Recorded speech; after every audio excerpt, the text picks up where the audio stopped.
Hello, everybody. Welcome back. We are taking a step. We are taking a step away from that create with code customization that we were doing for the first few videos of this week, and now we're going to focus in on collectibles, specifically coins.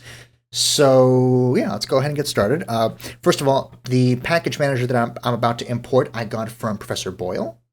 So all credit for this package manager goes to him, and he himself created the package manager with the help of this book, Unity 2020 by example. It's not; it was actually Unity 2018 by example, but this is the newest version of the book.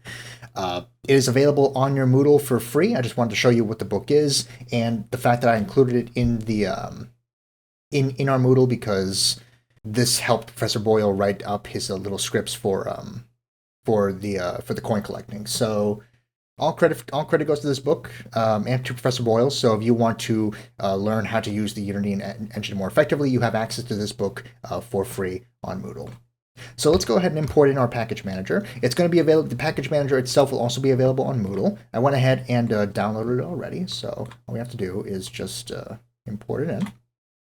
And when you drag it into the project panel, it's going to be as if though you were downloading something from the asset store, importing something from the asset store. In this case, it's just two scripts, the coin and the timer, under a folder called coin collection stuff. So we'll go ahead and import that stuff in.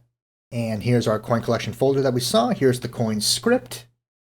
And here is the timer script. So let's go ahead and essentially just say that these scripts are designed to help a player are designed so that a player can collect things in a certain amount of time, and if you do, then a particle effect will happen to celebrate your victory. So let's go ahead. We need to actually create coins in order for this to all actually work. So we're going to very, very quickly just use a cylinder here, and I'm just going to squeeze it, just going to scale it down like this. We'll squeeze. Doesn't need to be anything fancy for this. There we go, and we can put this right here above the ground where Chivolo guy will be able to reach it once we start playing. Right behind him is as good as place as any, I think. Okay. Next thing we need to do, the next thing we need to do is just quickly test and make sure this coin is there in the scene. It is. We can collide into it. We don't actually want to collide into it. We want to be able to collect it so it disappears. So the next thing we can do with this is go to our capsule collider here and check off is trigger. You may recall from a few weeks ago, is trigger is going to make it so that it's not actually a solid collider anymore. Now, whenever whenever you interact with the collider, it's going to be transparent, but something will trigger once you enter the collider for this object. Next thing we can do really quick is, I guess under coin collection stuff, I can create a material here. I will create, or you know what, I'll just go stick with my own organization tactics here and create a folder. I'm going to call it My Materials. And in here, I am going to very quickly create a material. This will be coin underscore mat, my preferred naming convention. A nice gold coin. We can make it metallic.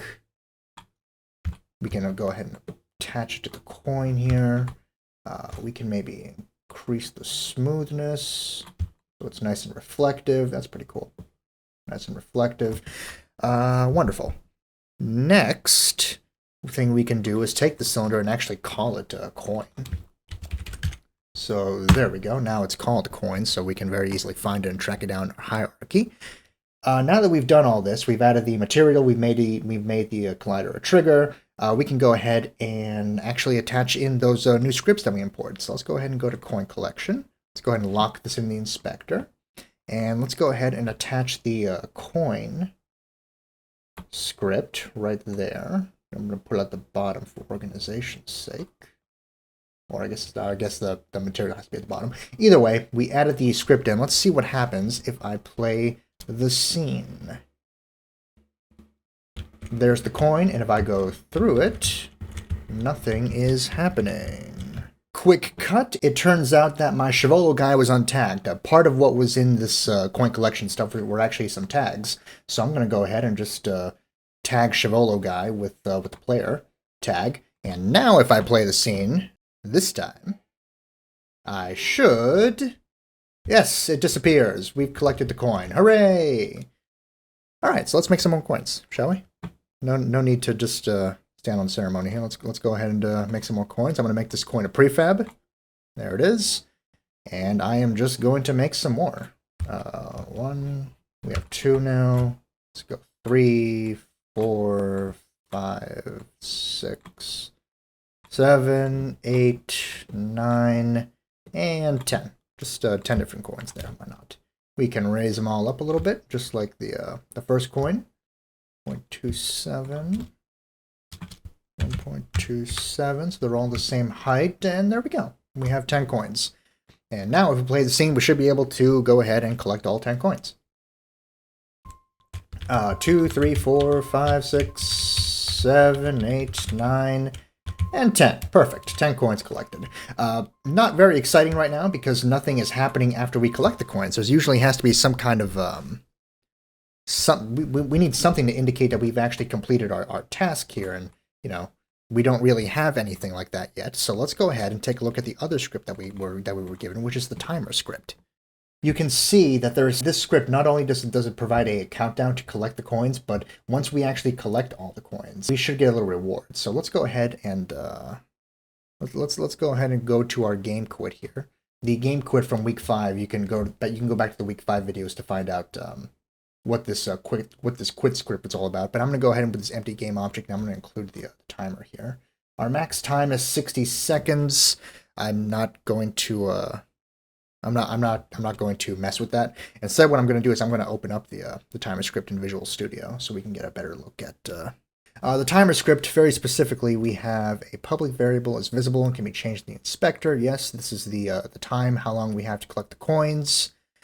We can use this for initialization. Yep, this is what's given to you with Unity. Update is called once per frame. Let's see. We have a variable in Unity that describes time in seconds. If the time runs out, you have to restart. And coin count changes are active are an active scene are active at runtime. Okay. And opening up the coin script, we have more interesting things here. We have static member for initialization on trigger. This is very similar to what we did in week 8 with the with the player sticking on to becoming the child of a moving platform. Let's see, when destroyed, there's a coin countdown that is happening that we can't actually see, but it's happening in the scripting. If all the coins are destroyed, here we go. If all the coins are destroyed, this is what I was looking for in the timer, but I guess it was here in coin. If the coins are destroyed, the following will run. Timer is destroyed, and particle systems that are tagged as fireworks are found and activated. So that's supposed to be the reward when you collect all the coins. A particle system is supposed to activate right now once you collect them all, and it will go ahead and actually play as soon as you collect all the coins. So we don't have a particle system right now, and we're not actually going to cover particle systems in depth for a couple of weeks, until a couple of weeks from now. But we can go ahead and find something in the asset store. So give me just a moment. So I jumped into the asset store. I went ahead and found these simple FX that are mobile ready assets ready to use. Went ahead and included a fireworks one just to, have it be consistent with what's happening here. It's only going to play the one time, but it's going to be a nice, big, interesting explosion. So let's go ahead and actually play the scene. We need to make sure before we do anything, we saw in the script, and we can go back to the script really, really quick by going back to Visual Studio here, that we need to make sure that the particle system is tagged as fireworks. Otherwise, it's not going to work as intended. So we can go up to the tag. We can change this to, we don't have a tag for fireworks. So we can add a tag here. We can go ahead and add here, and we can type in fireworks, and we can save that. And now we can go back to this, and we can tag this as fireworks. There we are. Tagged as fireworks. Correct, that's all we have to do. We have to tag it as fireworks. Fireworks written out there. We wrote it out exactly here. Perfect. So now we should go ahead and play the scene again, because now we should go ahead and this should actually work this time. Let's see, 1, 2, 3, 4, 5, 6, 7. I actually know it's not going to work already because I saw that. Oh, it did. Look at that. It did work. However, we had something strange happen where it played at the very, very beginning, and we saw that play at the very, very beginning. There's a little option here called Play on Awake. We want to just uncheck that. That's something we can cover in the extra video. By the way, there's going to be an extra video this week where I'm going to introduce you very, very briefly to particle systems as we make our own fireworks particle system. Essentially, we're going to make our own fireworks particle system for this. That's going to be better than this than this simple one that we had here. But that'll be an extra video because we're not going to cover particles in depth and specifically until a couple of weeks from now, so I don't want to burden you with the particle stuff. I just want to make sure that if you were interested in making your own special fireworks, then you could via the extra video. I'm going to do a quick cut because I'm going to do a little bit of playing around here. I'm going to go ahead and actually give these coins animations because them just them floating like this, doing nothing, isn't really that interesting. So give me 1 second, I'm going to add some animation to them. Okay, and I went ahead and added the animation to the coin. So let's go ahead and play and just see. There we go. This coin is now rotating. Went ahead and played with the curve sheet a little bit too, just to make sure that the rotation was nice and smooth, while the positioning had a little bit of a slow in, slow out. As you could see with the rotation here. We had this nice straight angle here. And with the positioning, it's a little bit more. The positioning I didn't do anything with aside from just adding some basic positioning animation. All right, so this is ready to go for this one coin anyway. Let's go ahead and apply this animation to all the rest of the coins. So we have this animator. We have this animator component here. Let's go ahead and override. And let's go ahead and apply this animator to all of them.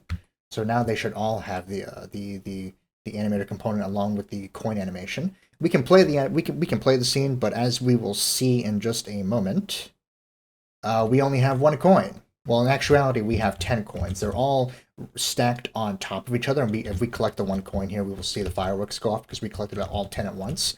All 10 coins gravitate to the exact positioning of this original coin that I animated. So we need to find a way to make sure that the coins can animate their rotation and positioning while staying in while remaining in their current locations. And that's very simple. All we have to do is just go into the animator component and check off this apply root motion. And I think if we go ahead and override and apply that to all the rest of them, that should actually work. So let's just double check and make sure. Play the scene, turn around. Yep, they're all rotating and all floating in their own respective positioning, but they have the animation without being stacked on top of each other. So 1, 2, 3, 4, 5, 6, 7, 8, 9, and as long as we collect this coin as under 60 seconds, we get the firework. There we go. Wonderful. All right. Well, for this specific video, that is going to be our very brief introduction to collectibles. In the next video, I am going to focus in on the particle system, specifically the particle system of the firework, and we are going to work to make that a much nicer looking much nicer looking firework. For now, all we've done in this video is we applied we went ahead and imported 2 simple scripts that are very, very powerful and very, very useful for you to have for your own collection of assets. We applied the coin script to the coin. We applied the timer script to the game quit that we have here, an invisible object that exists in the scene, and we ensured that we have a whole 60 seconds to collect the coins before to get the firework. If we bring the time down really quick, let's just see what happens if I bring the time down. I'm not going to be able to collect them all in 5 seconds, so let's see what happens. 1, 2, 3, 4. There we go. The scene just resets if you fail to collect everything, as you can see. That's what happens if you wait too long. So we can go ahead and reset this back to 60 because 60 was a much more reasonable amount of time. I hope you enjoyed. I hope you got something out of this video. Again, you have access to this coin collecting script in your in your Moodle, as well as the timer script. So hope this helped. Thank you very much for watching. Have a great day. Bye bye.